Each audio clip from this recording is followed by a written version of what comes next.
Ички иштер министрлиги мал уурлукту болтуруу жана эскертүүгө багытталган ыкчам жана алдын алуу иш-чараларын дайыма жүргүзүп келет. Жыл башынан бери сотко чейинки өндүрүштө мал уурдоого байланыштуу 1173 материал болгон.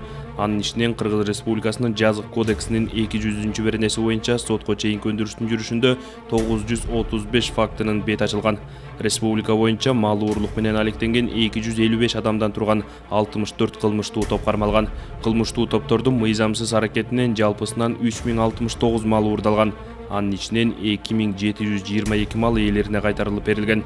Жарандарга келтирилген жалпы зыяндын саны 78 миллион 360 миң сом. Анын ичинен кайтарылганы 42 миллион 740 миң сомду түзөт. Тажрыйба көрсөткөндөй, мал уурлук кылмыштарынын себеби малдардын жайыттарда, талааларда көзөмөлсүз калтырган жарандар саналат. Көп учурда мындай кылмыштарды изин суутпай ачууга тоскоолдуктарды жараткан бирден бир себеби жарандар жоголгон малдарын өздөрү издешип, укук коргоо органдарына кеч кайрылып жатканы. Ички иштер министрлиги жарандарга дагы бир жолу кайрылат. Урматтуу жарандар, малыңыздарды көзөмөлдөп этият болуңуздар, уурлардан сак болгула. Айыл жергесинде мал чарбачылыгын өнүктүрүү менен ар бир жаран эртеңки келечегин ишенимдүү кепилдигин бекемдей алат. Сиздерден суранабыз.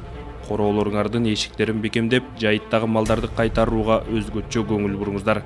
Ички иштер министрлигинин басма сөз кызматы.